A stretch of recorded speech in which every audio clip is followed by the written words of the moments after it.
From the New York Times, it's The Headlines. I'm Tracy Mumford. Today's Monday, January 26th. Here's what we're covering.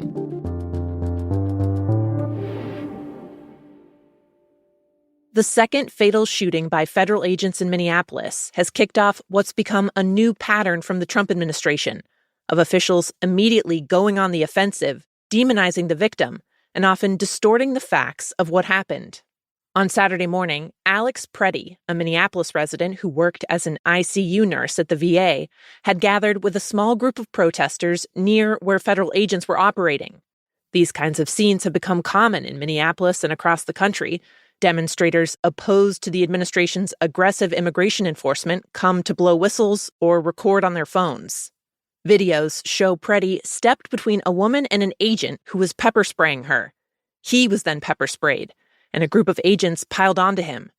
They pinned him down and appeared to pull a handgun off of Preddy's hip before agents opened fire, killing him.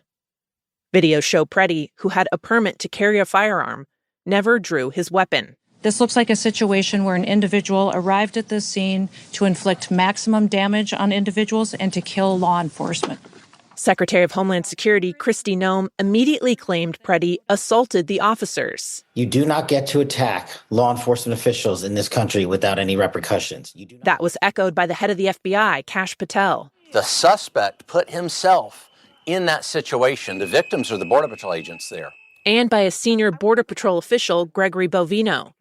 Stephen Miller, one of President Trump's top advisors, went further, calling Preddy a would-be assassin and a domestic terrorist. Administration officials made similar claims with no evidence about Renee Good, who was killed in her car by an ICE agent in Minneapolis earlier this year.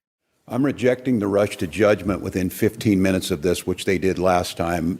They're telling you not to trust your eyes and ears, not to trust the facts that you're seeing in front of them. Minnesota Governor Tim Walz said he had called the White House to demand that the state handle the investigation into Preddy's death, saying the federal government cannot be trusted. Despite that, state authorities say they've been cut out again, like they were after Good's killing. Over the weekend, they took the extraordinary measure of getting an emergency court order to bar federal officials from destroying any evidence. Still, they say they haven't received basic facts from the government, like the identities of the agents who opened fire. In Washington, meanwhile, the uproar over Preddy's killing could lead to a partial government shutdown at the end of the week. The Senate was set to vote on legislation that funds a broad range of government programs. But some key Democrats now say they're opposed to it, since it includes over $60 billion for DHS, including $10 billion specifically for ICE. I hate shutdowns. I'm one of the people that helped negotiate the solution to the end of the last shutdown. But I can't vote for a bill that includes ICE funding under these circumstances. What they're doing. Senator Angus King, an independent from Maine, where federal agents have also launched a ramped-up immigration enforcement operation, said on CBS yesterday that he shared Democrats' concerns and that ICE funding should be voted on separately. Let's have an honest negotiation, put some guardrails on what's going on, some accountability, and that would solve this problem. We don't have to have a shutdown. At least one Republican senator has also raised concerns about the shooting.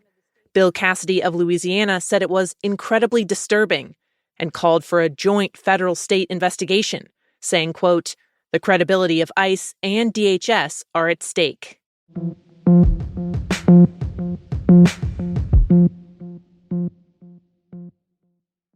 The gigantic winter storm that crossed over much of the U.S. this weekend brought record-breaking low temperatures, dumped more than a foot of snow in 17 states, and knocked out power for hundreds of thousands of people. It's getting a lot worse. The snow coming down at a much heavier pace compared to earlier where it was coming. The National Weather Service said Bonito Lake, New Mexico, got the most snow of anywhere in the country, recording 31 inches. Again, it's just waves of snow that you're going to... The heavy snow, combined with ice in the south, caused chaos for travelers. Yesterday, nearly 40% of all flights in the country were canceled. The storm also turned deadly in some states. At least 11 people from Texas to New York died amid the bitter cold. Forecasters are now warning that those dangerous conditions could remain for days. About 80% of Americans will see freezing temperatures in the next week.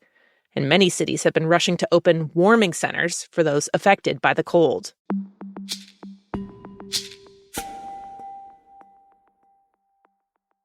About a decade ago, genetic researchers started recruiting kids across the U.S. for an ambitious study to track brain development.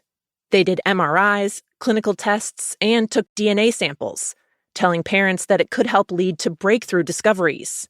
They also told the families that all that sensitive data would be closely guarded by the National Institutes of Health. That is not what happened. Instead, a group of fringe researchers got around the NIH's safeguards and accessed data from over 20,000 kids. They used it to churn out at least 16 papers, arguing things like white people are intellectually superior or ranking ethnicities by IQ scores.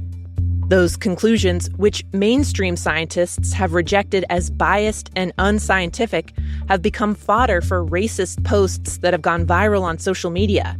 And some of the papers are being cited by AI bots like ChatGPT and Grok. The national co-director of the original study called this use of the data evil, saying, quote, "It's not just that the science is faulty, but it's being used to advance an unethical agenda." The misuse of the data has underscored broader concerns about the security of genetic information at the NIH. The agency grants tens of thousands of requests from researchers to use its databases, but the Times has found that in dozens of cases, data was made vulnerable to theft, used for unapproved purposes, or released improperly. For example, 2 years ago, an unidentified researcher in China was able to access Americans' genetic information, even though it's not supposed to be shared with people in adversarial countries that could use it for blackmail or military purposes. In a statement, an NIH official said the agency has taken new steps to protect data, including the brain development study, though one geneticist who filed a complaint with the agency about the way data is handled told The Times, "Our scientific institutions sort of assume good faith in people." And he added, quote, "There needs to be an acknowledgement that there are bad faith researchers."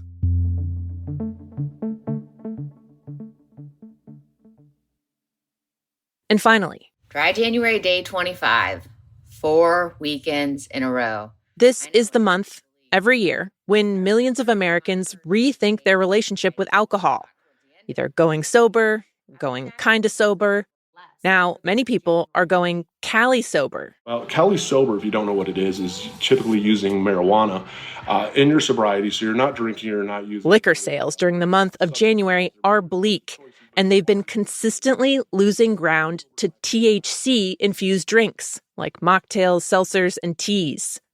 Manufacturers of the drinks say their customers aren't just young people, they're also seeing rising interest from older women in particular, who are trying them amid concerns about links between alcohol and various diseases.